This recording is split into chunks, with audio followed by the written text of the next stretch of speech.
গৌরী সীতানা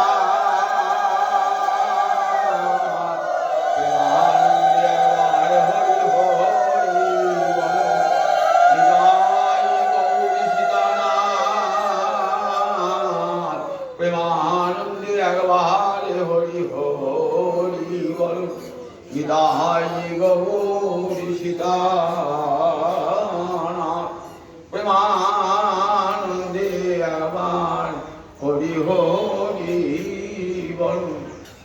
সমবেত ভক্তবৃন্দের চরণে আমার কোটি কোটি দণ্ডবত প্রণিপাত। আজ এক পরম শুভা তিথি, যে তিথিতে আমরা রাধারানীর আশ্রমে সমবেত হয়েছি। এই তিথিটিকে বৈষ্ণব শাস্ত্রে কি বলে? হরিবাসর তিথি। ভগবান শ্রীহরির সঙ্গে ভক্তের মিলনের তিথি। বাসর মানে দিন, অর্থাৎ যেদিন ভগবানের সঙ্গে ভক্তের মিলন হয়ে থাকে, সেই তিথিটার নামই হলো হরিবাসর তিথি বা মাধব তিথি বা একাদশী তিথি। একাদশী মহাপুণ্যা সর্ব পাপ প্রণাশিনী ভক্তেশ্ব দীপনী বিষ্ণু পরমার্থ গতি প্রদা। একাদশীর মতো পুণ্যদায়ক ব্রত পৃথিবীতে আর দ্বিতীয় নয়। যত যত ব্রত আছে পৃথিবীতে, সমস্ত ব্রতের সেরা হলো একাদশী ব্রত।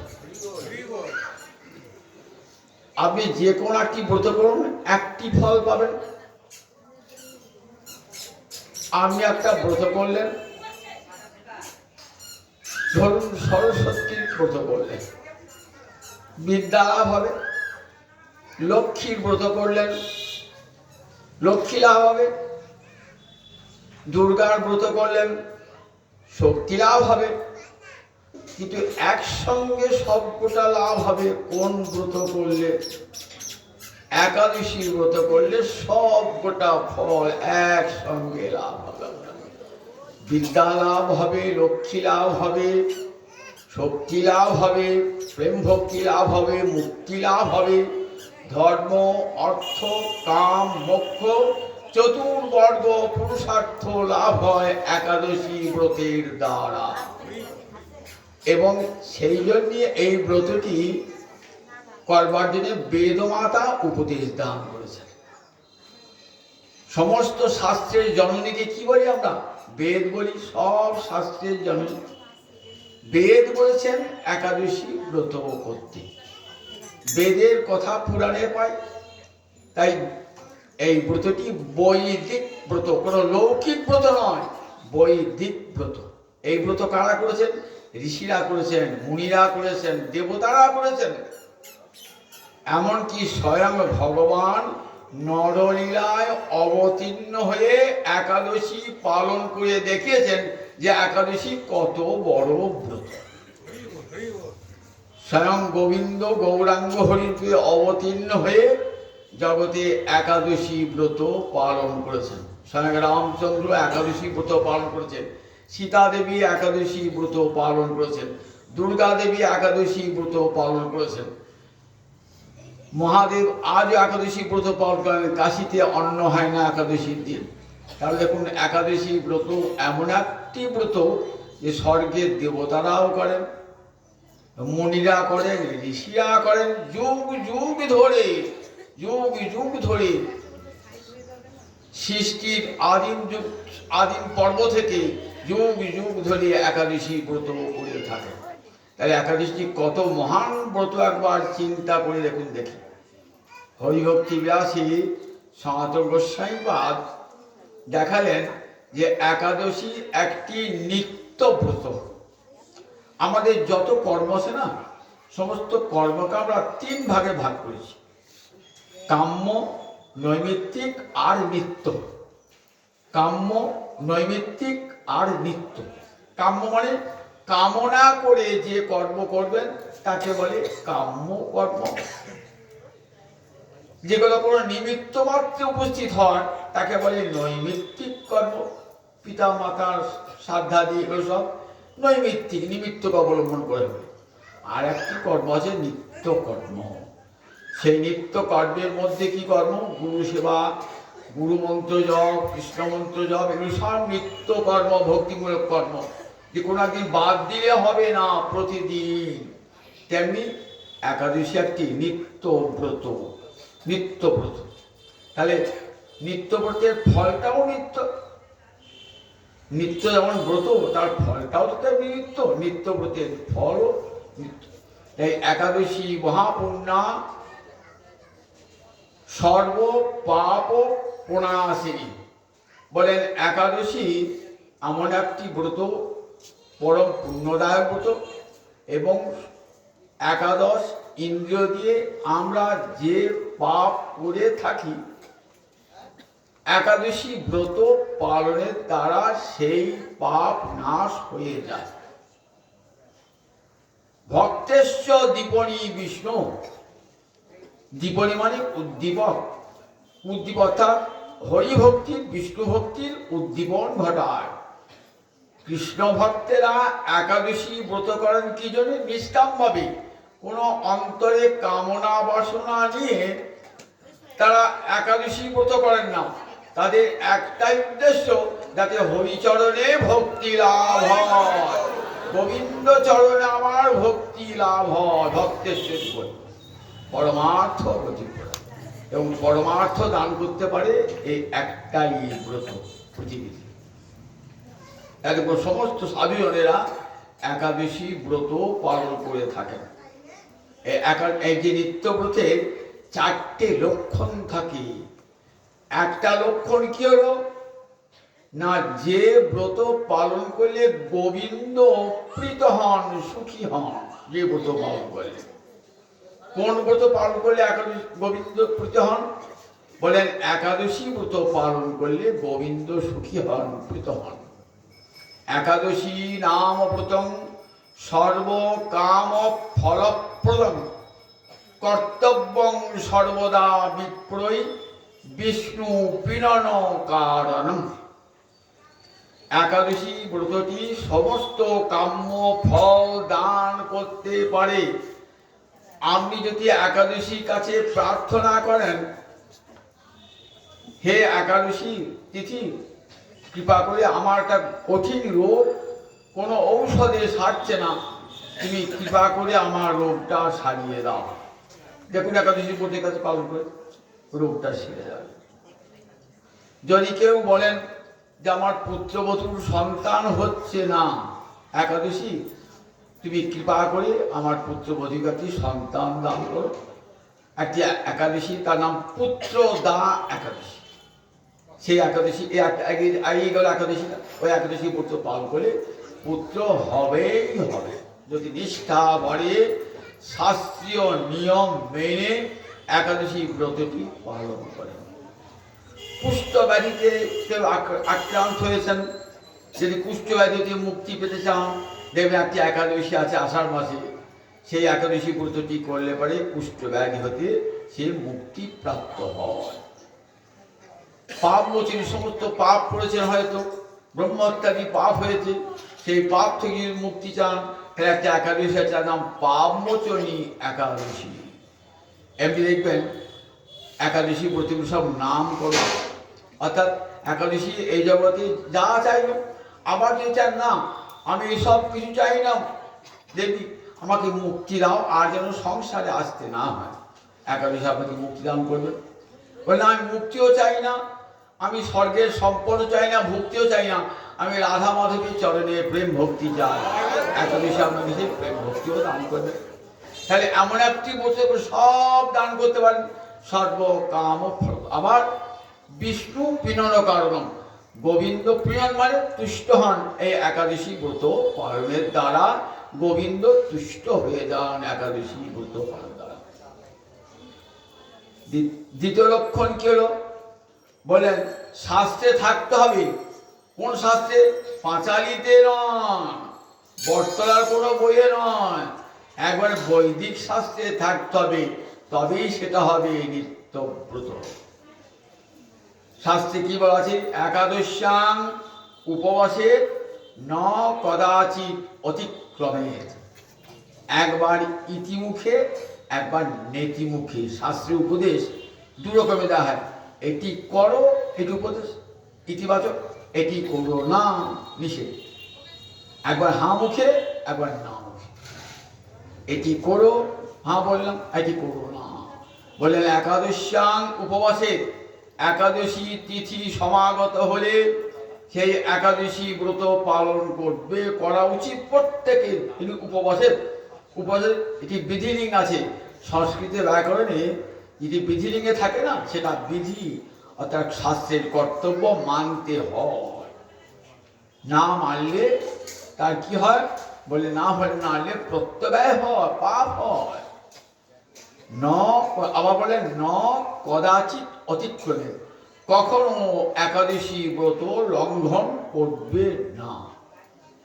8 বৎসর বয়স হতে 80 বৎসর বয়স পর্যন্ত প্রতিটি নরনারীর কর্তব্য একাদশী ব্রত পালন করা। ব্রাহ্মণ, ক্ষত্রিয়, বৈশ্য, শূদ্র, 4 বর্ণ, ব্রহ্মচারী, গৃহস্থী, বানপ্রস্থী, সন্ন্যাসী, 4 আশ্রম, 4 বর্ণের 4 আশ্রমের প্রতিটি নরনারীর কর্তব্য হলো একাদশী ব্রত পালন করা, কখনো যেন লঙ্ঘন না হয়। আমাদের এই পশ্চিমবঙ্গ, বিশেষ করে পশ্চিমবঙ্গ স্বার্থপ্রধান দেশ। এখানে সব বলে না সদবারা একাদশী করবো। দেখবেন অনেক পুরোহিত বলে একাদশী, সদবাইকে একাদশী করবে, বিধবরা সদবার একাদশী ওই দিন বেশি করে মাছ টাছ খাবে। যদি মাছ না পাও না, মাছে আসে বটি যা শুনবে খুশি করে। এসব আমরা ছোটবেলায় শুনতাম সব, দেখেছেন তো? তারা ভক্তিশাস্ত্র সম্বন্ধে অজ্ঞ, জানেও না, কোনো শাস্ত্রই তারা পড়ে নাই, নিজের মন গড়া বিধান তারা দেয়। শাস্ত্রে বরং উল্টো উপদেশ আছে। কাকে নিয়ে একাদশী ব্রত করবে? বললেন স্বপুত্রস্য স্বভার্যস্য, নিজের পুত্রকে সঙ্গে নিয়ে, নিজের ভার্যাকে সঙ্গে নিয়ে, স্বজনই ভক্তি সঙ্গে, স্বজনগণকে সঙ্গে নিয়ে একাদশ্যাং উপবাসে পক্ষয় উভয় পক্ষে, কৃষ্ণপক্ষে এবং শুক্লপক্ষে। কেউ জীবন না কৃষ্ণপক্ষে একাদশী করতে হবে না, শাস্ত্র পরিষ্কার করেন। উভয় পক্ষের একাদশী ব্রত পালন করবে, পুত্র কন্যা সকলকে নিয়ে। বিবাহিত অবিবাহিত, পুরুষ হোক নারী হোক, সকলের একাদশী ব্রত পালন কর্তব্য। মহাপ্রভু তার জননীকে বলছেন, মা আমার একটা কথা শুনবে? বলে কি? একাদশীতে কভু না অন্ন খাইবা। একাদশীতে মা অন্ন খেও না। বললেন বেশ। মহাপ্রভু ভগবান জগৎকে শিক্ষা দিলেন, তখন তো পিতা বেঁচে আছেন, জগন্নাথ মিশ্র আছেন তখন তো। সে অবস্থায় একাদশী ব্রত করে জগৎকে শিক্ষা দেন একাদশী ব্রত পালন করতে। গান্ধারী একাদশী ব্রত পালন করছেন, সীতা দেবী একাদশী ব্রত পালন করছেন, কুন্তী দেবী একাদশী ব্রত পালন করেছেন, সদবাবস্থায় করেছেন তারা। কাজে একাদশী ব্রত এমন একটি ব্রত, তাতে স্বামীর কোনো অমঙ্গল হয় না। তোকে বোঝায়, বলে না গো না, স্বামী দীর্ঘায়ু হবে।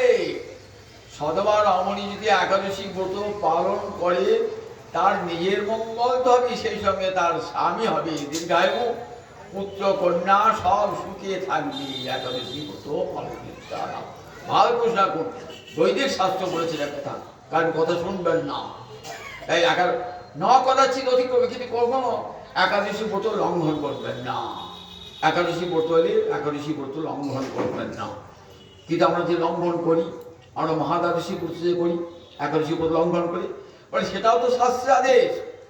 শাস্ত্র বলেছেন মহাদ্বাদশ্যাং সংপ্রাপ্তে একাদশী পরিত্যজ্য দ্বাদশ্যাং উপবাসে।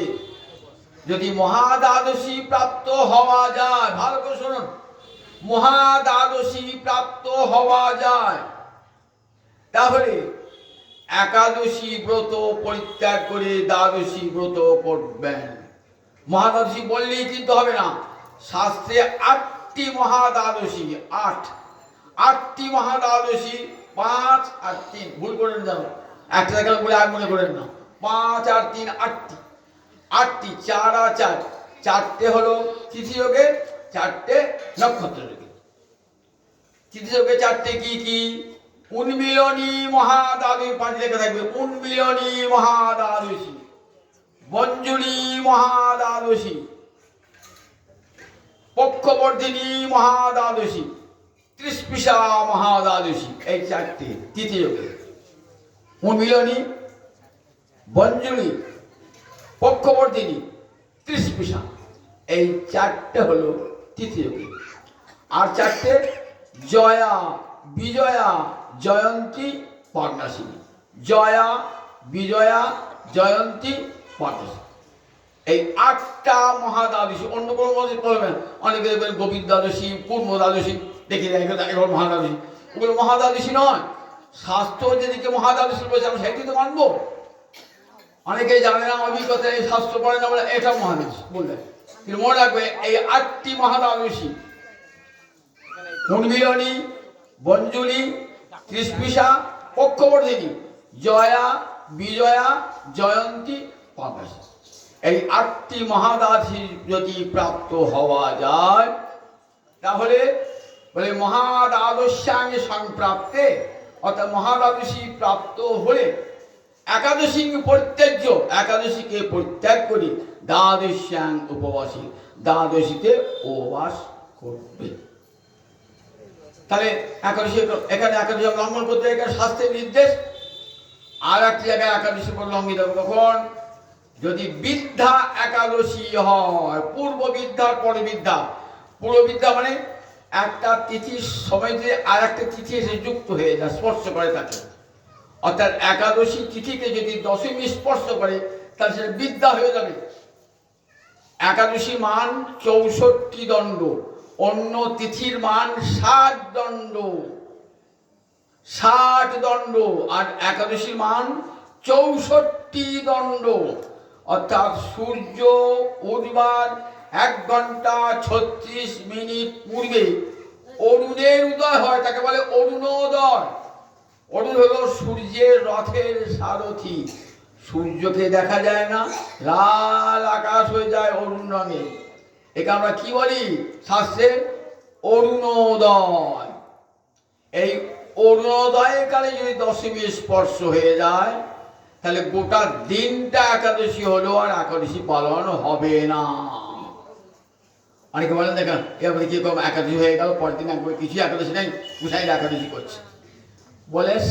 গোসাইরা বৈদিক শাস্ত্রের নির্দেশ অক্ষরে অক্ষরে পালন করেন। তারা শাস্ত্র নিষেধ করেছে যে দশমী বিদ্যা একাদশী কখনো করবে না, করলে মঙ্গল তো হবে না, পাপ হবে। গান্ধারী দশমী বিদ্যা একাদশী ব্রত পালন করেছিলেন, শত পুত্রের বিনাশ হয়েছিল। সীতা দেবী বনবাস হয়েছিল বিদ্যা একাদশী করে, জগৎকে রেখেছেন বিদ্যা একাদশী করেছিলেন বলে। সেই জন্যই শাস্ত্রে কখনো দশমী বিদ্যা একাদশী কখনো করবে না। কখন দশমী বিদ্যা? সূর্যোদয়ের 1 ঘন্টা 36 মিনিট, মানে 4 মুহূর্ত, 24 মিনিটে একটা মুহূর্ত হয়, তাহলে 4 × 24 = 96 মিনিট। 1 ঘন্টা 36 মিনিট পূর্বে যদি দশমী স্পর্শ থাকে তাহলে সেই একাদশী ব্রত আর হবে না। এবারে দেখলেন দ্বাদশী সামান্য 1 কলা একাদশী রয়েছে, গোটা দিনটায় দ্বাদশী, আমাদের ওই দিনই পালন হবে, আগের দিনটা পালন হবে না। একাদশী না থাকলে 1 কলা একাদশী থাকলে সেই একাদশী পালন হবে। তাহলে একাদশী বলেন একাদশী লঙ্ঘিত হবে না, কিন্তু 2 জায়গায় লঙ্ঘিত হবে। আর একাদশ্যাং ন ভুঞ্জিত কদাচিৎ বিমানব, একাদশীতে কখনো পঞ্চশস্য ভোজন করবে না। না ভুঞ্জিত কদাচিৎ বিমানব। পঞ্চশস্য কি কি? অন্ন, গম, যব, সরিষা, কলে, এগুলি একদম গ্রহণ করা যাবে না একাদশী। অনেকে ময়দা খেয়ে একাদশী করে, মদ খাবে একাদশী হয় নাকি? মদ দেখে বলে আজকে একাদশী, আজকে অন্ন হলে মদ হবে, হয়ে গেছে একাদশী। মদ দেখে কখনো একাদশী হয় না। অন্ন, গম, জব, সরিষা এবং কলাই, এই 5টি বাদ দিয়ে। আর পঞ্চশস্য কখনো গ্রহণ করবেন না। যদি বলে মহাপ্রসাদ, আমাকে মহাপ্রসাদ দোহাই দেন, মহাপ্রসাদ খেয়ে কি হয়? মহাপ্রসাদ একাদশী কেন অন্ন খেতে নেই কেন? বলে ওই দিন সমস্ত পাপ, জানি কানি চ পাপানি ব্রহ্মত্যাধিকারী চ অন্নম আশ্রিত তিষ্ঠন্তে সংক্রান্তি হরিবাসন। বললেন হরিবাসরের দিন কি হয়? পৃথিবীতে যত যত পাপ আছে না, সমস্ত পাপ অন্নকে আশ্রয় করে। আর সেদিন যদি অন্ন খান তাহলে কি হয়? পাপ খাওয়া হবে। একে তো পাপে মরছি, আবার পাপ ঢোকালাম ভিতরে, অন্ন খেয়ে পাপ ঢোকালাম। এই অন্নমাশ্রিত তিষ্ঠন্তি বললেন ওই দিন সংক্রান্তি হরিবাসরে, ওই দিন অন্ন খাবেন। এবারে দেখেন মহাপ্রসাদ, তাই তো স্পর্শ করে না। বললেন মহাপ্রসাদে স্পর্শ করার ঠিক কথা, কিন্তু বৈষ্ণবেরা মহাপ্রসাদ ছাড়া একদিনও অন্ন গ্রহণ করেন না। জগতে যারা সত্যিকারের বৈষ্ণব, যারা গুরুমন্ত্র প্রাপ্ত হয়েছেন, কৃষ্ণের প্রসাদ ছাড়া কোনো দিন তারা অন্য গ্রহণ করেন না। তারা সবাই প্রসাদ ভোজী। তাহলে সবাই যদি প্রসাদ ভোজী হন, তাহলে একাদশীটা কোনোদিন হবে না। তাহলে একাদশী ব্রতটাই লোপ পেয়ে যাবে। কৃষ্ণ ভক্তি একাদশী করতে পারে, মানে প্রসাদ খাই, একাদশী করবো না, তাহলে আর কোনোদিন একাদশী পড়তে হবে না। ওই দিন একাদশীর মহিমা দেখাবার জন্য কি করতে হবে? ওই দিন প্রসাদকে প্রণাম জানিয়ে রেখে দিয়ে সেদিন আর মহাপ্রসাদ গ্রহণ করা যাবে না। অনেক বলেন পুরীতে একাদশী নাই, বাজে কথা। পুরীতে একাদশী নাই, স্বয়ং মহাপ্রভু নিজে গিয়ে পুরীতে একাদশী করেছে। মহাপ্রভুর সামনে জগন্নাথের প্রসাদ হয়েছে, মহাপ্রভু জগন্নাথের মহাপ্রসাদকে বন্দনা করেছেন, বন্দনা করে রেখে দিয়েছেন।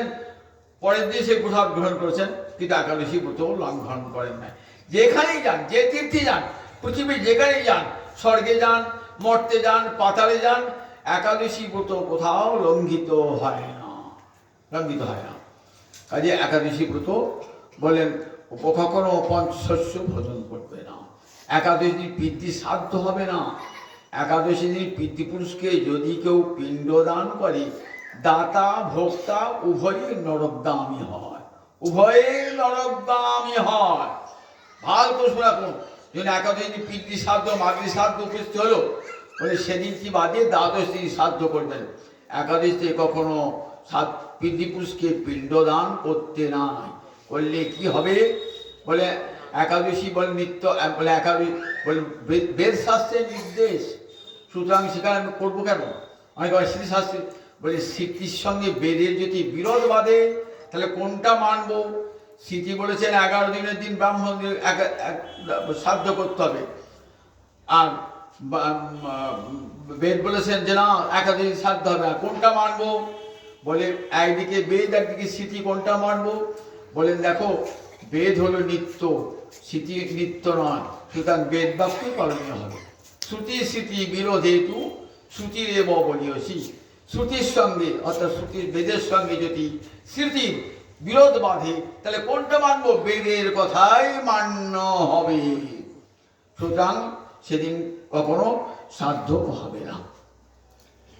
তাহলে আজ দেখুন বলছেন যদি কেউ একাদশী করে পৃথিবী সহ নিরমে জাত, যদি কেউ যদি একাদশী দিন অন্নাদি ভোজন করে বা পিতৃপুরুষকে অন্ন দান করে, সে একা নরকে যায় না, পৃথিবী সহ অর্থাৎ সমস্ত পিতৃপুরুষকে নিয়ে সঙ্গে করে নিয়ে সে নরকে চলে গেল। তাই শাস্ত্রের নির্দেশ কখনো বলে পঞ্চশস্য ভোজন করো না। একাদশী ব্রতের দিন বহু কর্তব্যের মধ্যে একটা বড় কর্তব্য পালন করুন, ভগবান শ্রীহরিকে সব সময় স্মরণে মননে চিন্তনে রাখুন। একাদশী দিন আমি উপবাস করলে, একা নয় না, খুব উপবাস করলে আমি জল স্পর্শ করি না। আর কি করেছেন? পাড়ায় পাড়ায় ঝগড়া করে বেড়াচ্ছে, বলে ও একাদশী মানে কি হয়ে দেবো? একাদশী দিন একাদশী দিন টিভি সিরিয়াল দেখছি বসে বসে, একাদশী আমি যে কিচ্ছু খাই না, আমি আমার একাদশী করি না, নিষ্ঠা তো জল কোনো ছুঁই না, তা তো ছৌ না, কিন্তু বসে বসে টিভি দেখছি, হয় না মারা জপ করে দেখছি না, তো নাম করার দেখছি না, হরিকথা শোনা দেখছি না, পাড়ায় পাড়ায় ঝগড়া করে বেড়াচ্ছে, সবার সঙ্গে ক্ষুদ্র দেয় বেড়াচ্ছে, পরদিনটা পরচর্চা। ওই একাদশী কোনো মূল্যই হয়, ওই একাদশীর কোনো মূল্যই হয় না। একাদশী যে সামান্য ফল প্রসাদ গ্রহণ করে ফলমূলাদি প্রসাদ গ্রহণ করলে ব্রত নষ্ট হয় না। চিকিৎসকের ঔষধ, রোগী ব্যক্তি যে ঔষধ গ্রহণ করা হয় তাহলে একাদশী নষ্ট হয় না। এবং অনুকল্পের বিধান দিয়েছেন, বিশেষ করে কলিকালে মানুষকে অনুকল্পের বিধান দিয়েছেন একাদশীতে, যেটি গ্রহণ করলে শরীরটা রক্ষা পাবে, একাদশী ব্রত পালনটা সার্থক হবে। তাই পূর্ণ একাদশী ব্রত এই দিনে কাজ সারাদিন 24 ঘন্টায় স্বয়ং পর্যন্ত হয়, জানেন তো, নিদ্রা যেতে নাই। ভগবান শ্রীহরির সঙ্গে মিলনের তিথি বছর ঘরে দেখেন না, বরকনি সারাদিন জেগে থাকে ভগবানের সঙ্গে মিলনে। আমাদের সারাদিন জেগে সারারাত্রি তার সঙ্গে কীর্তন আনন্দ করি, সারাটি দিন রাত্রি কাটাতে হয়। কি নিয়ম, হরিবাসর তাই নিয়ম। আজ পুণ্যতিথিতে আমরা গোবিন্দের কথা কিঞ্চিত আস্বাদন করব। গৌরী আমার সন্ন্যাস গ্রহণ করেছেন, আগামীকাল সন্ন্যাসী তিথি। কেন সন্ন্যাসী হলে আমার গৌরাঙ্গ হই? শাস্ত্রে বলেছেন, অহমেব ক্বচিৎ ব্রহ্মণ সন্ন্যাস আশ্রমম আশ্রিত হরিভক্তিং গ্রাহয়ামি কলো পাপ হতান্নরান। ভগবান একটি বেদে বাণী আছে, পুরাণে একটি বাণী আছে। কি বলেছেন ভগবান? বলছেন, ব্যাসদেবকে বলছেন, হে ব্রহ্মণ, আমি কলিকালে কোন কলিতে, অহমেব ক্বচিৎ ব্রহ্মণ, কোন কলিতে আবির্ভূত হয়ে সন্ন্যাস আশ্রম গ্রহণ করব। 4টে আশ্রম। কি কি আশ্রম? ব্রহ্মচর্য, গার্হস্থ্য, বানপ্রস্থ, সন্ন্যাস। এই 4টেকে আশ্রম বলা হয়। আর ব্রাহ্মণ, ক্ষত্রিয়, বৈশ্য, শূদ্র 4টেকে বর্ণ বলা হয়। তাই আমাদের বর্ণাশ্রম আমাদের ভারতবর্ষের বিধান। তা বলেন 4টা আশ্রম সন্ন্যাস আশ্রম গ্রহণ করব। কি জন্যে? হরিভক্তি গ্রাহয় আমি, জগতে জীবকে হরিভক্তি দান করবার জন্যে। কোন কালে? ক্বচিৎ কলো, কোন কলিতে, সব কলিতে নয়। ক্বচিৎ মানে কোন কলিতে আমি আবির্ভূত হয়ে হরিভক্তি দান করব। কাদিকে? কলির মানুষ পাপ হতান নরান। কলিতে পাপ হত মানুষকে আমি হরিভক্তি দান করবার জন্যে আমি সন্ন্যাস আশ্রম গ্রহণ করব।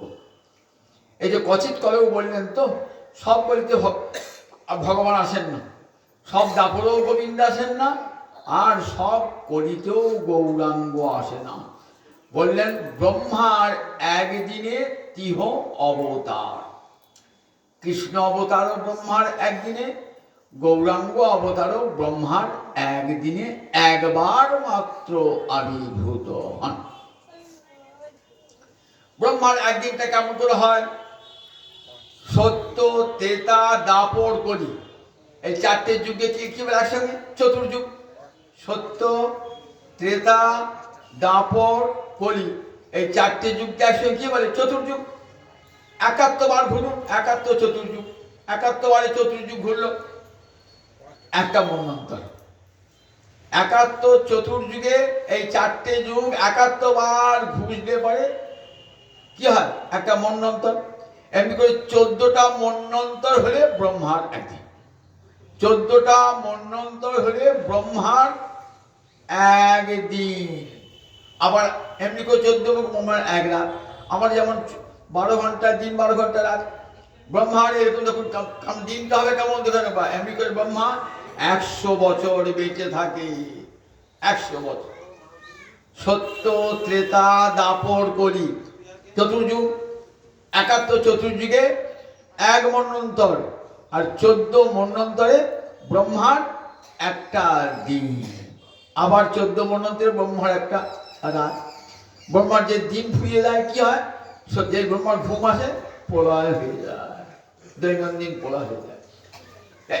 এই যে ব্রহ্মার একদিন, একদিনে একবার ভগবান কৃষ্ণ নন্দন রূপে আবির্ভূত হন। এইটা কি মন্বন্তর চলছে? 14টা মনু আছে। এটা কোন মনুর আমল বলুন দেখি? বৈবস্বত মন্বন্তর। কি বলে? বৈবস্বত মনু। এখন কোন মনু শাসন চলছে?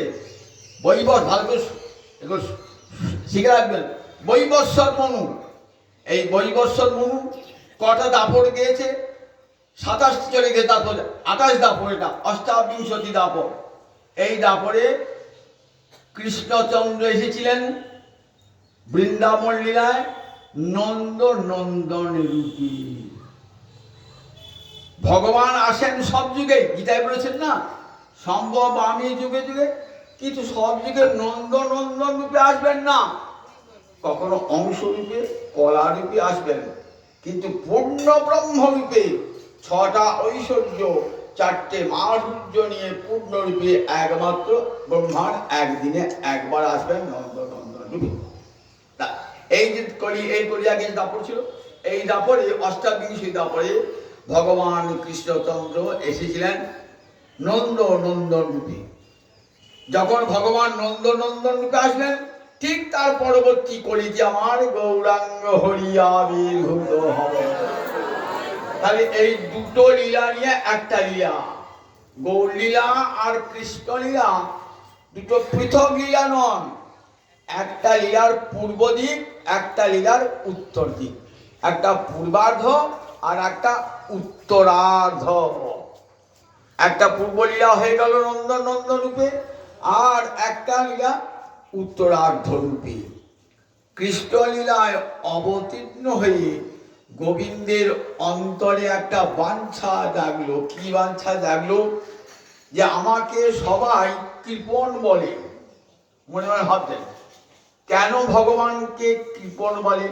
শাস্ত্রে বলেছে, কৃপণ ব্যক্তির মুখ দেখো না, মুখ দেখলে সেদিনটা অযাত্রা হয়ে যাবে। কৃপণ মুখাবলোকেন লাভহানি স্যাদ ইতি, এর শাস্ত্রে বলেছে। কৃপণ, পয়সা আছে, একটি পয়সা খরচ করতে ইচ্ছে হয় না। সে আগুনে পুড়ে যাক, চুরি করে নেন, রাজা চুরি করে নেন, তবু কাউকে একটি পয়সা দিতে খুব কষ্ট। এমনকি নিজের ছেলে মেয়েকেও খাওয়ায় না। এমন কৃপণ জগতে খুব কন্ডিশন আছে না। অভয় পাচ্ছে না, সে কথা আলাদা। রয়েছে টাকা, খরচ করবো না, একে কি বলে? কৃপণ বলে। বলছে কৃপণের মুখ দেখো না, কৃপণ মুখাবলোকনা লাভহানি স্যার। কৃপণের মুখ দেখ বলে। তা গোবিন্দকে বলছে আমাকে সবাই কৃপণ বলে। কেন কৃপণ বলে? কৃপণ বলে তা বলছেন, আমি সব দান করি, কিন্তু প্রেম ভক্তি দান করি না। প্রেম ভক্তি দান করিলেন। আচ্ছা, প্রেম ভক্তি কৃষ্ণচন্দ্র তো প্রেম ভক্তি দান করেছেন যখন অবতীর্ণ হয়েছেন দাপড়ে। প্রেম ভক্তি আমরা কি ব্রজের সবাই প্রেম ভক্তি পেয়েছে? ব্রজে এমন কেউ নাই যে প্রেম ভক্তি পায় না।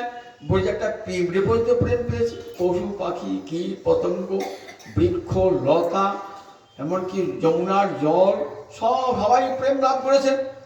তাহলে তো গোবিন্দের কি বললো কি করে? বললেন দেখো, বৃন্দাবনের বৃক্ষ লতা পশু পাখি যমুনার জল এগুলা তো সবই কৃষ্ণের পরিবারভুক্ত। আপনি এসে বললেন দেখো লোক আমাকে কৃপণ বলে, তা আমি কি সব নিয়ে রেখেছি? আমি সব কেউ দিয়ে দিয়েছি। কাকে দিয়েছ? আমার ছেলেকে দিয়েছি, বৌমাকে দিয়েছি, মেয়েকে দিয়েছি, নাতিকে দিয়েছি, নাতনিকে দিয়েছি, ভাগ্নিকে দিয়েছি, ভাইপুকে দিয়েছি। খুব ভালো লোক, উদার, ভালো দান করেছে। আমি দানটা তো নিজের ঘরেতেই রইল, কেউ বাইরের লোককে দিয়েছেন? আমরা সেটা সম্পর্ক না এমন লোককে দিয়েছেন কি? তবে তো আপনাকে বলবে দাঁড়িয়ে আপনাকে।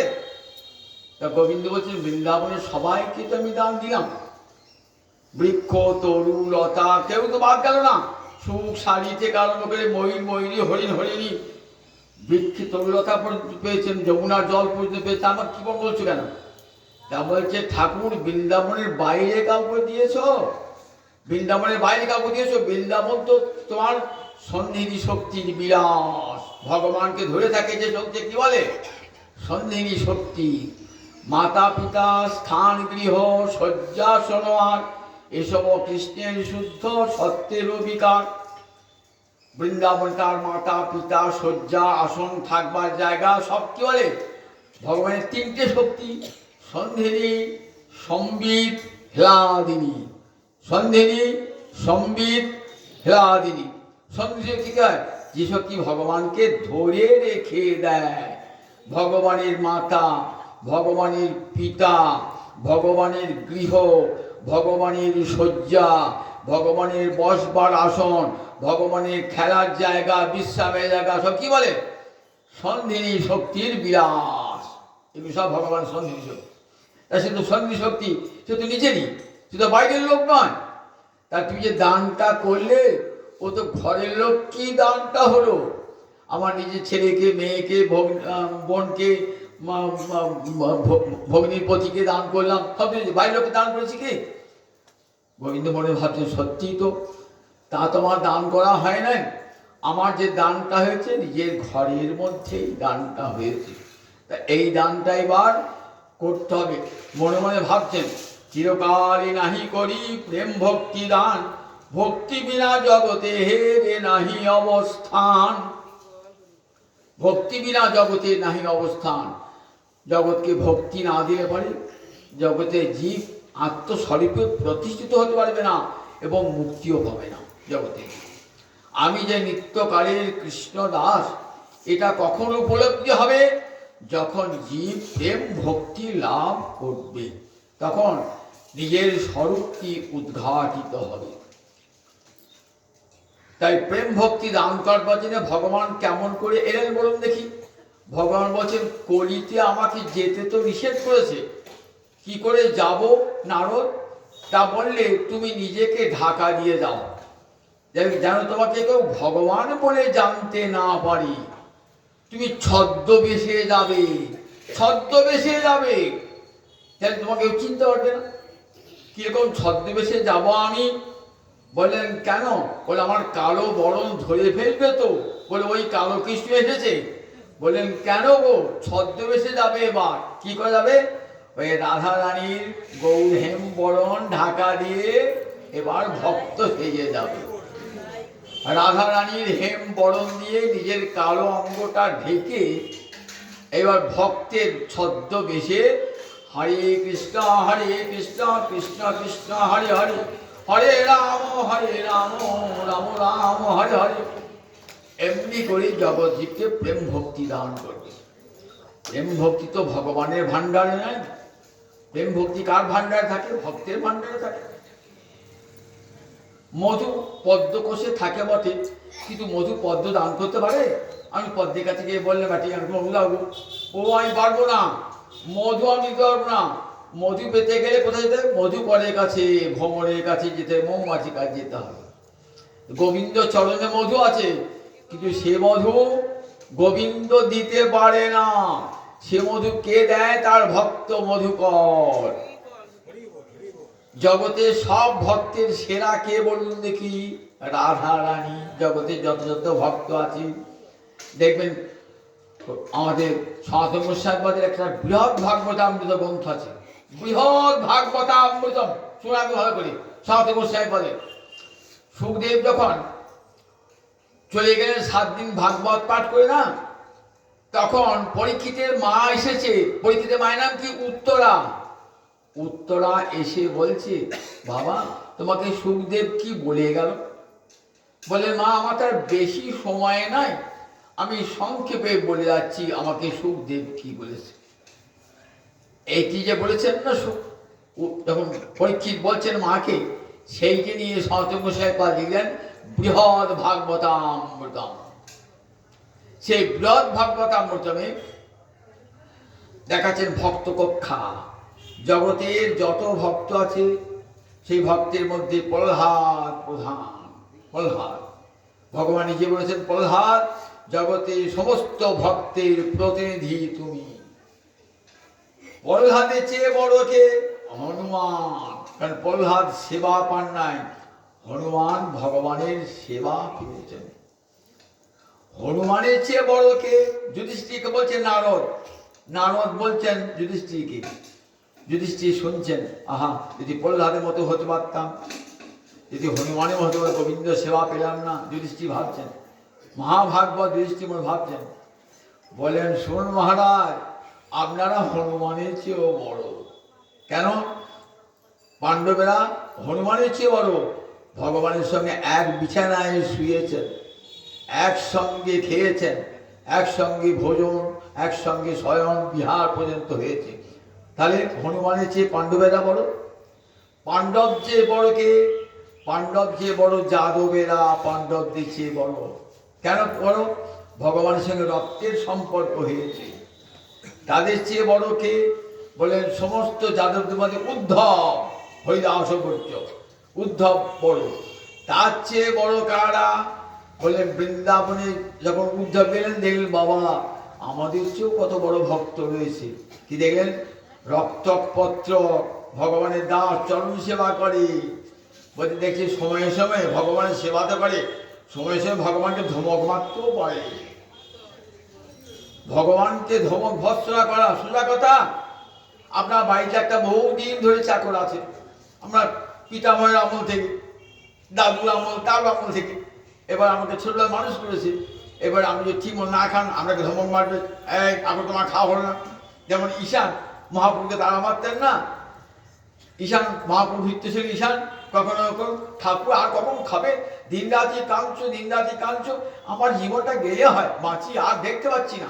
ঈশান এমনি বলতেন, ঈশান এমনি করে মহা বলতেন, ঠাকুর দিন রাতে হাকৃষ্ণ বলে কাঁদছো, হাকৃষ্ণ বলে কাঁদছো, কখন খাবে, কখন ভোগ হয়েছে ঠাকুরের, খাবে না ঠাকুর, আমি আর পারি না। একদিকে মা সচি কাঁদছেন, একদিকে তুমি কাঁদছো, একদিকে বিষ্ণুপ্রিয়া কাঁদছে, আমি কি আমার আমার মৃত্যুই ভালো হয় বলছি। ঈশান মাঝে মাঝে বলতেন, কবে বলতেন। তাহলে দেখুন বৃত্তের ধমক দেওয়ার ক্ষমতা বোধ রয়েছে।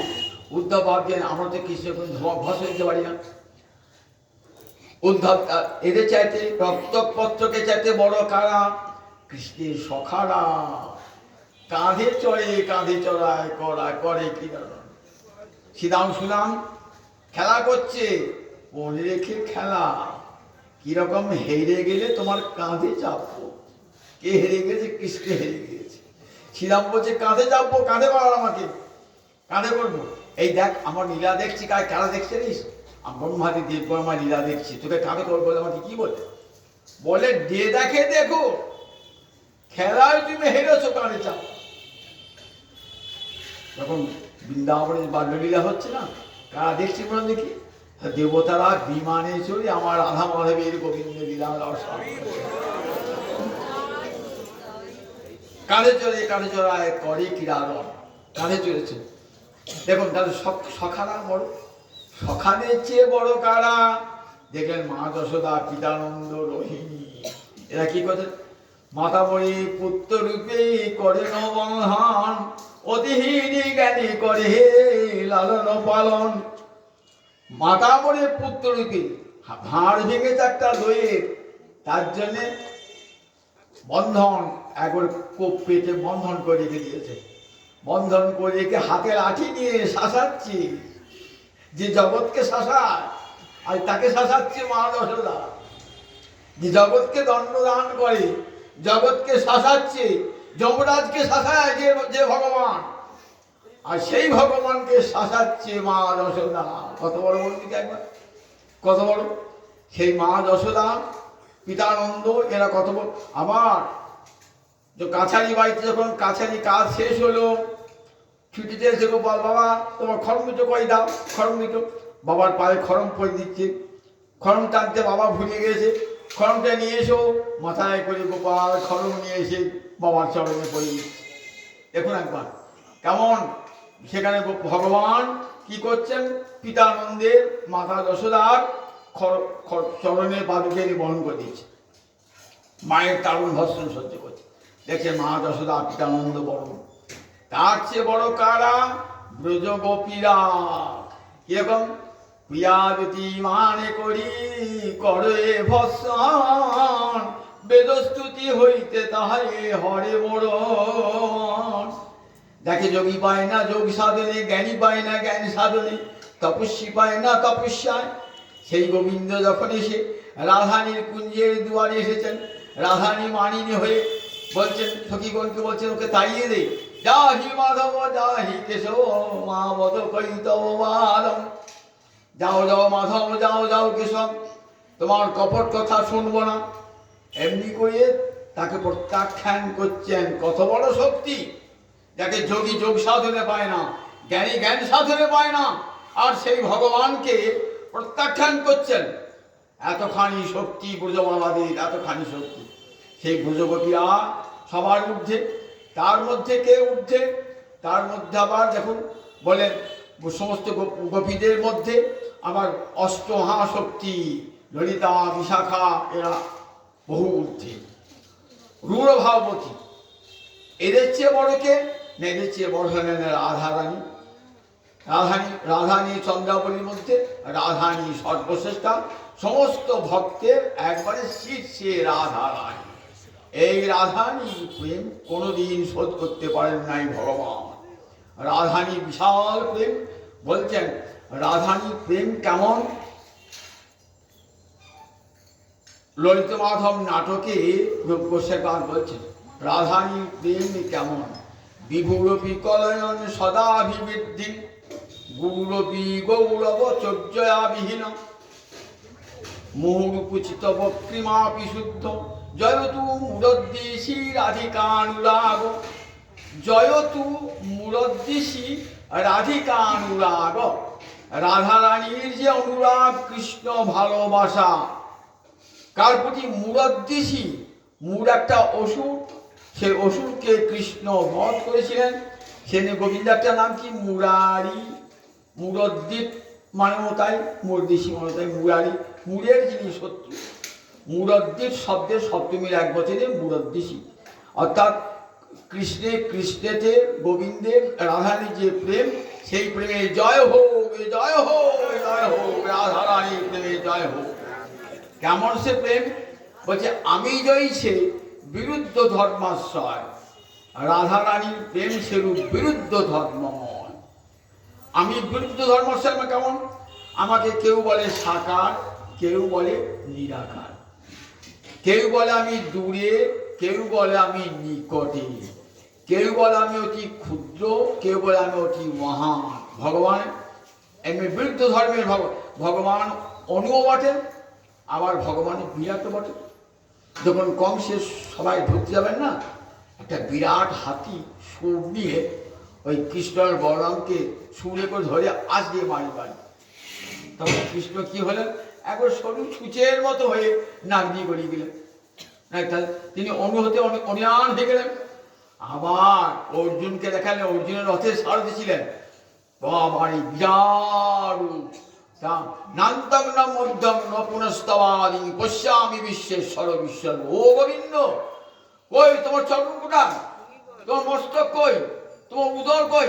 দেখতে পাচ্ছেন না। না তোমার আদি অন্ত মধ্য দেখতে পাচ্ছি না। নান্তং ন মধ্যম ন পুনস্তবাদি পশ্যামি বিশ্বেশ্বর বিশ্বর। কত বড় হয়ে গেলেন দিকে, বিশ্বময় হয়ে গেলেন। তাহলে তিনি অনরপি অনিয়ান মহিয়ান। অনুচ্ছেও অনু হতে পারেন, আবার মহতে ইচ্ছেও হতে পারেন। কেউ তাকে এক সাকার বলে, আবার জ্ঞানীর কাছে তিনি নিরাকার, আবার ভাবতে গেলে লীলাময় বিগ্রহ হয়ে রয়েছে। এগুলি ভগবানের বিরুদ্ধ ধর্ম। কেউ বলেন তিনি ভগবান নিকটেই তুলেছেন, ভক্তের সবসময় নিকটে, ভক্তকে দেখছেন চোখের সামনে, তিনি অভক্ত তার কাছ থেকে অনেক দূরে রয়েছেন। এগুলি বলে রাধারানী প্রেম ঠিক এইরকম বিরুদ্ধ ধর্মময়। কিরকম? বিভুরপি কলয়ন সদা বিবৃদ্ধি। রাধারানী প্রেম বিভু, যার বাড়িতে নাহি ঠান। রাধা প্রেম বিভু, যার বাড়িতে, বিভু মানে বিশাল, আর বারবার জায়গা নাই। আপনাকে যদি কেউ সকাল উঠে বলে এই দেখ দেখ আজ আকাশটা বড় হয়ে গেছে, আমি হাজু পাগল হয়েছি নাকি? আকাশটাও বড় হয় নাকি? যা বড় হবার হয়ে গেছে, আর হয় না। আকাশ কখনো বড় হয় না। রাধারানী প্রেম এমন বিশাল, সে আর বাড়ে না, কিন্তু তথাপি ক্ষণে ক্ষণে বাড়ে। তিলে তিলে সে বৃদ্ধি প্রাপ্ত হয়। বলে সেই ভগবানের প্রেম বলে দেখো গোবিন্দ, তোমার গোবিন্দ দর্শন করছেন না, রাধারানী দেখছেন, ততবার গোবিন্দ যেন নূতন গোবিন্দ, তোমার যেন নূতন গোবিন্দ। রাধেন প্রেম প্রেম অনুরাগ বাঁকানিতে তিলে তিলে নূতন হয়। কি করে হই, কি করে বলবো আমার কৃষ্ণ ভালোবাসার কথা? তিলে তিলে নূতন হয়। গোবিন্দকে যখন যেরূপে দেখি মনে এমন গোবিন্দ কোনোদিন দেখি নাই। কত রূপে গোবিন্দ আছেন, কত ছাদে। একবার বৃক্ষতলে বসে বাঁশি বাজাচ্ছেন তখন এক রূপ, দাঁড়িয়ে বাঁশি বাজাচ্ছেন তখন এক রূপ, ময়ূর নাচছে ময়ূর বাজছে তখন এক রূপ, রাসে যখন দাঁড়িয়েছেন ত্রিভঙ্গ ভঙ্গ হাতে মোহন মুরলী, কেমন ভঙ্গি করে দাঁড়াইল মোহন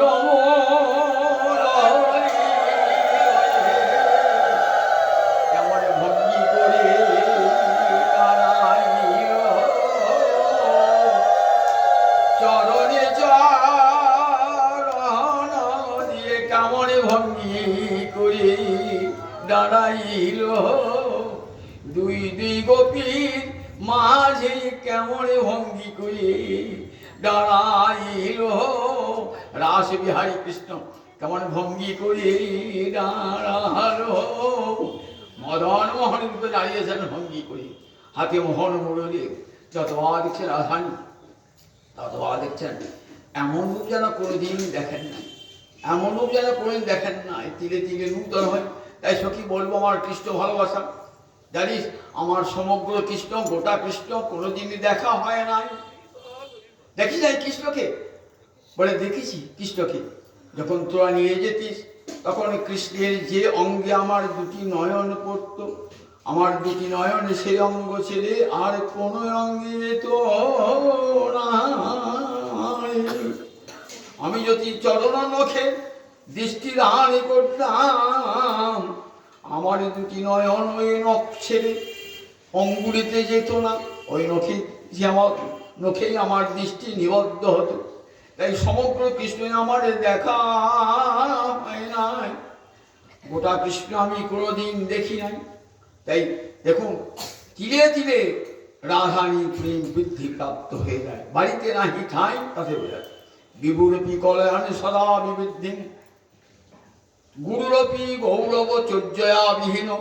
যে প্রেম গুরু জগতে, গোবিন্দ নিজে বলছেন শ্রীরাধার প্রেমী গুরু আমি শিষ্য নয়, নিত্য আমার নানা নিত্যে নাচায় ওই উদ্ভট। জানিস আমি তো জগৎকে নাচাই, ব্রহ্মা নাচে, শিব নাচে, ইন্দ্র নাচে আমার প্রেমেতে, আর আমি নাচি রাধারানী। রাধারানীর প্রেম আমায় নাচায়, আমি নাচাই জগৎকে, ব্রহ্মা নাচে, শিব নাচে, ইন্দ্র নাচে, আর আমাকে কে নাচায়? আমাকে নাচায় রাধারানীর প্রেম।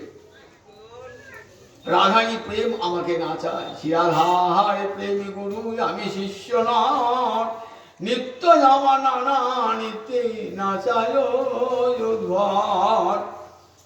তাই গুরুরপি গৌরব, সে প্রেম গুরু হয়েও কেমন সবসময় দিন ভাব, আমি কৃষ্ণ পদ দাসী তিহরস সুখরাশি, আলিঙ্গিয়া করে আত্মসাৎ, কভু না দেন দর্শন, কিবা জানেন তনু মন, তবু তিহ মোহর প্রাণনা। সবসময় দাসী ভাব। আহা, যে প্রেমকে গোবিন্দ গুরু বলেছেন, গুরু হয়েও কেমন শিষ্যের মতো ভাব। গৌরবী গৌরব চর্যায়া বিহীন, বুধি আমার আবার গৌরবে কিসে, আমি তোমার গৌরবে গৌরবিনী বধূ, বুঝি আমার আবার গৌরবে কিসে, তোমার রূপে রূপসী আমি, আমার আবার গৌরবে কিসে। বধূ আমার কিসে গৌরব? তোমার গৌরবে গৌরবিনী হাম, রূপসী তোমার রূপে, রূপসী তোমার রূপে। বধূ কি আরো বলিব আমি তোমারও জীবনে, তোমারও জীবনে আমারও পরাণে বাঁধিল প্রেমের ফাঁসি। তাই সব সমর্পিয়া এক মন হইয়া নিশ্চয় হইলামে দাসী, আমায় দাসী করিয়ে রেখো হে, ওই চরণের সেবা দিয়ে আমায় দাসী করে রেখো হে।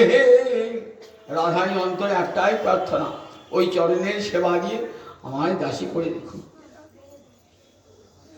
গুরুপি গৌরবচর্যায় অবিহীন, গুরু প্রেম কিন্তু কি ভাব, আমি শিষ্য, আমি তার দাসী, আমি কৃষ্ণ পদ দাসী, কিহরস সুখ রাশি। অন্তরে এতটুকু অহংকার নাই, সব অহংকার দূর করি, আমি কৃষ্ণ পদ দাসী। সাক্ষাৎ গোবিন্দ আমার, দেখুন রাই রাধা হলেন বৃন্দাবনী, গোবিন্দের বড় ইচ্ছা যে রাধানীকে বৃন্দাবনের অধীশ্বরী করব। যোগমায়া জানতে পেরেছেন, যোগমায়া সব লীলা করছেন, তো যোগমায়া বেশ সঙ্গে সঙ্গে সব দিন ঠিক করো। গর্গাচার্য সে দিন ঠিক করে দিলেন, কবে রাধানী রাজেশ্বরী হবেন। বৃন্দাবনের জায়গাটা হলো উমরাও গ্রাম, সেখানে দেখবেন রাধানীকে রাজেশ্বরীকে অভিষেক করা হলো। নির্দিষ্ট দিনে সোনার সিংহাসনে রাধানীকে বসানো হলো। সমস্ত অষ্ট গোপীরা যমুনার জল নিয়ে এলো, সোনার কলসি করিয়ে 108 জল নিয়ে এসে বেদ মন্ত্র পড়তে পড়তে রাধানীকে অভিষেক করানো হলো। রাধানী হয়েছে রাজেশ্বরী, বৃন্দাবনী রাজ থেকে বৃন্দাবনী রাজেশ্বরী রাধারানী। গোবিন্দ অষ্টশক্তি ললিতা, বিশাখা, ইন্দুরেখা, এরা সব কি হয়েছেন, এরা সব মন্ত্রী হয়েছেন। রাধানী রাজেশ্বরী তো, আর সব মন্ত্রী হয়েছেন। তাহলে গোবিন্দ বলছে, আচ্ছা আমাকে একটা চাকরি দাও, আমি তো রাজা ছেলে, আমি বেকার হয়ে গেলাম, আমাকে একটা চাকরি দাও। দাঁড়াও, তুই দরখাস্ত একটা, চাকরি তো বলে পাওয়া যায় না। গোবিন্দ একটা দরখাস্ত করলেন, রাধানী অনুরোধ করলেন, দাও একটা চাকরি দাও। কি চাকরি না, নগর কোটোয়াল, তার মানে পুলিশ কমিশনের চাকরি দিলাম। গোবিন্দ পুলিশ কমিশনার, তোমার কাজ কিনা ব্রজবাসী ধন সম্পদ রক্ষা করে চুরি রাখার যেন না হয়, বেশ তাই করবো। রাজার ছেলে কি হোক পুলিশ কমিশনার হয়ে গেল। একদিন এসে বলছে, আমার বাঁশিটা চুরি হয়ে গেল। গোবিন্দ এসে বলছে, তখন ললিতা বলছি, এমন একটা অপদার্থকে পুলিশ কমিশনার করেছো যে নিজের বাঁশিটা রক্ষা করতে পারে না, সে অপরের ধন সম্পদ কি করে রক্ষা করবে? তোমার চাকরি ছাড়াই। আচ্ছা বেশ, চাকরি আমার ছাঁটাই হলো, আমি চাকরি ছাঁটাই, কিন্তু আমার একটা বক্তব্য আছে। কি বক্তব্য? আমার বাঁশিটা কে চুরি করছে দেখতে হবে। বলে দেখা যাবে। তোমার কাকে সন্দেহ হয়?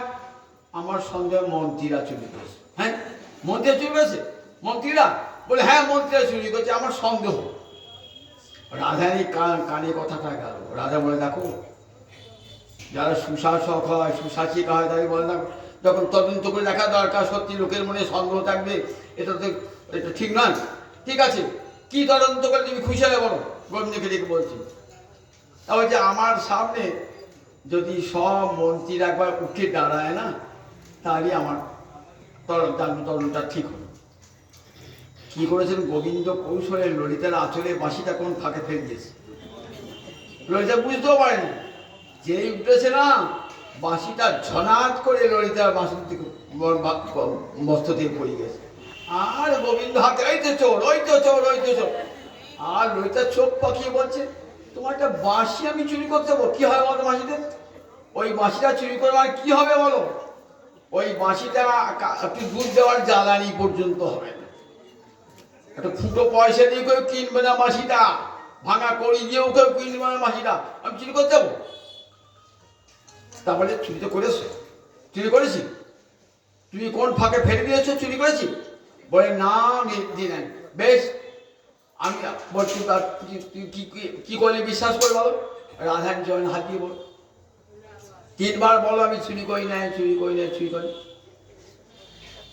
ললিতা রাধানে হাত দিয়ে চরণে হাত দিয়ে বলছেন, আমি চুরি করি নাই, আমি চুরি করি নাই, আমি চুরি করি নাই। তুমি বলো, এবার তুই বলো যে আমার আঁচলে বাঁশিতে ফেলো নাই, ফেলো নাই, ফেলো, বল তুই বলো।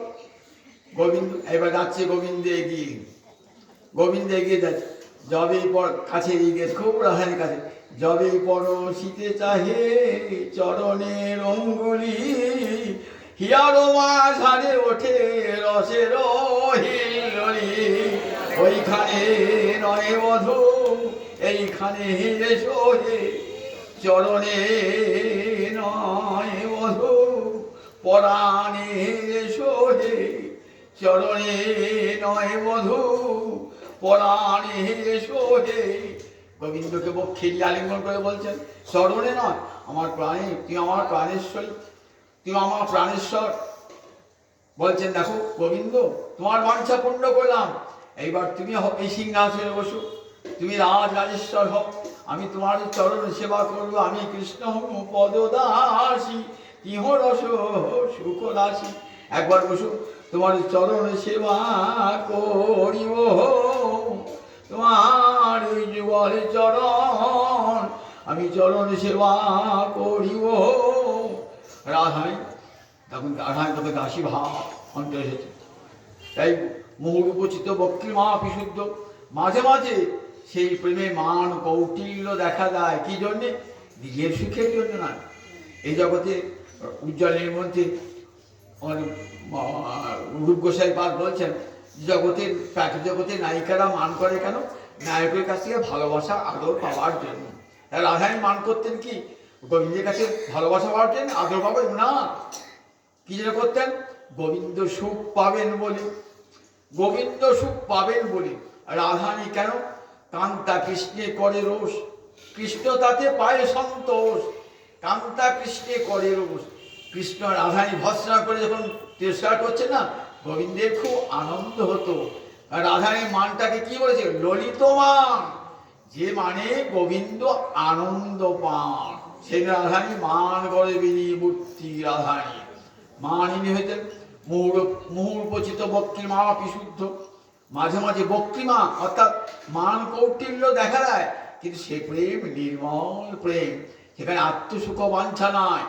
রাধারানীর প্রেমেতে বিন্দুমাত্র আত্মসুখ বাঞ্ছা নাই, সব কৃষ্ণ সুখ বাঞ্ছা। কৃষ্ণ সুখৈক তাৎপর্যময়ী, কৃষ্ণ সুখৈক বাঞ্ছা। গোবিন্দের সুখ ছাড়া আর অন্য কোনো সুখ তিনি জীবনে চান না। জীবনে তার একটাই মতো, কৃষ্ণ বাঞ্ছা পূর্তিরূপী করে দ্বারা ধরে, অতএব রাধিকা নামে পুরাণে বাখানে। কৃষ্ণ বাঞ্ছা পূর্তিরূপ করে আরাধনে, অতএব রাধিকা নাম পুরাণে বাখানে। রাধার জীবনে একটাই বাঞ্ছা, আমার জীবনে কত বাঞ্ছা, ঘর হোক, বাড়ি হোক, ভালো স্বামী হোক, ভালো ছেলে হোক, কত চিন্তা বাঞ্ছা তো। আর রাধারী কি বাঞ্ছা? কৃষ্ণ বাঞ্ছা, কৃষ্ণ কেমন করে সুখী হবে। কৃষ্ণ বাঞ্ছা পূর্তিরূপী করে আরাধনে, অতএব রাধিকা নাম পুরাণে বাখানে। সেই রাধারী প্রেম কত বড়, অন্তরে জানবার ইচ্ছা হলো, এই প্রেমী জানবো কেমন করে, কেমন করে আমার রাধারী ভালোবাসে। ওই শোনো রাধা প্রেমা, ওই শোনো মধুরিমা, ওই শোনো সুখ, কিন্তু বৃন্দাবনে সে জানা সম্ভব হলো না। বৃন্দাবনে কেন হলো না? কৃষ্ণ হলেন বিষয়, রাধারানী হলেন আশ্রয়। যে ভালোবাসে তাকে কি বলে? আশ্রয়। আর যাকে ভালোবাসে তাকে বলে বিষয়। তাই রাধারানী কেমন করে আমাকে ভালোবাসে, এটা জানতে গেলে গোবিন্দকে রাধারানী হতে হবে, নইলে হবে না। ছেলে বাবাকে জড়িয়ে ধরিয়ে বুঝেছে, বাবা কাঁদছে, অনেকদিন বাদে বিদেশে ছিলেন তো। ছেলে বলছে, বাবা তুমি আমাকে কেমন ভালোবাসো? বাবা বলছে, কোনোদিনই বুঝবি না। বাবা আমি ছোট আছি, কত বড় হয়েছি, দেখো দেখো বিলেত গেছি, ডাক্তারি করেছি। বলে যত বড়ই হোস না কেন, তুই আমি যে কত ভালোবাসি বলতে পারবি না। কোনদিন পারবো না? পারবি। তুই যেদিন আমার মতন বাবা হবি সেদিন বুঝবি বাবা ছেলেকে কেমন ভালোবাসে।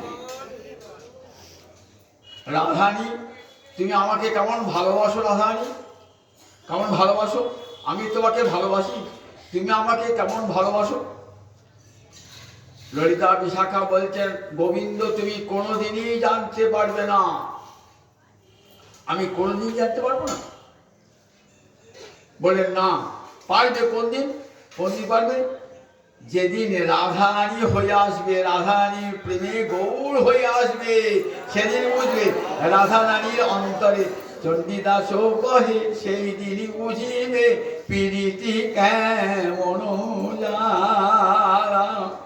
চণ্ডীদাস কহে সেদিনও জানিবে প্রীতি কেমন জ্বালা। ওই সেই দিনই বুঝিবে যেদিন গৌর হয়ে আসবে, রাধা প্রেমেরই হয়ে গৌর হয়ে আসবে, রাধা প্রেমে গৌর হয়ে আসবে।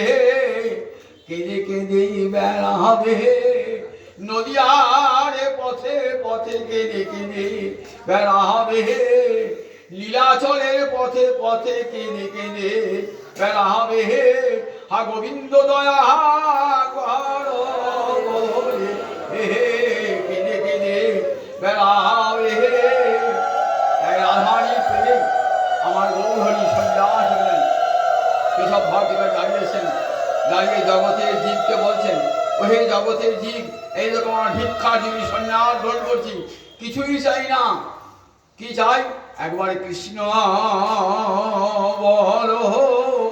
ওহে কলিহত জীব, তোমরা একবার কৃষ্ণ বলো। কলিহত জীব একবার কৃষ্ণ বলো। জগতের জীবকে কৃষ্ণ বলবার জন্য আমার গৌরাঙ্গ হরি সন্ন্যাস দান করলেন, প্রতিজ্ঞা করেছিলেন, অহমেব কচিৎ ব্রহ্ম সন্ন্যাস আশ্রমাশ্রিত হরিভক্তি গ্রহামি কলৌ পাপ হতাঙ্গন। হরির জীবকে হরিনাম দেবেন বলে, হরিভক্তি দান করবেন বলে আমার কৃষ্ণচন্দ্র আমার গৌরাঙ্গ হরি হয়েছেন। রাধারানী প্রেমী সন্ন্যাসী হয়ে কাঁদছেন দিবারাত্র নবদ্বীপের পথে পথে, লীলাচলে গম্ভীরায় দিন রাত কাঁদছেন। কাহা যাও কাহা পাও সবুরে, কোথা গেলে কৃষ্ণ পাবো, ওগো সরবিরাম রায় বলে দাও, বলে দাও। কোথা গেলে কৃষ্ণ পাবো, বলে দাও, বলে দাও। কোথা গেলে কৃষ্ণ পাবো, বলে দাও, বলে দাও। কাজে আমার মহাপ্রভু গম্ভীর ঋষিতে সব নিদ্রামগ্ন, গোটা বিশ্ব নিদ্রামগ্ন, আমার মহাপ্রভু চোখে নিদ্রা নাই। গম্ভীর ঋষি মুখ ঘর্ষণ করছেন আর কাঁদছেন কৃষ্ণ কৃষ্ণ বলি নয়ন জলে ভাসছে। সেই রাধারানীর প্রেম দিন শোধ করবার আমার গৌরাঙ্গ হরি এই কাটাপূর্ণ কাঠাম কাটোয়ার গঙ্গার তীরে এসে কেশব ভারতীর কাছে সন্ন্যাস গ্রহণ করে জগৎজীবকে কৃতার্থ করেছে হরিনাম দেওয়ার জন্য। সেই গৌর সন্ন্যাসী জয় হোক, জয়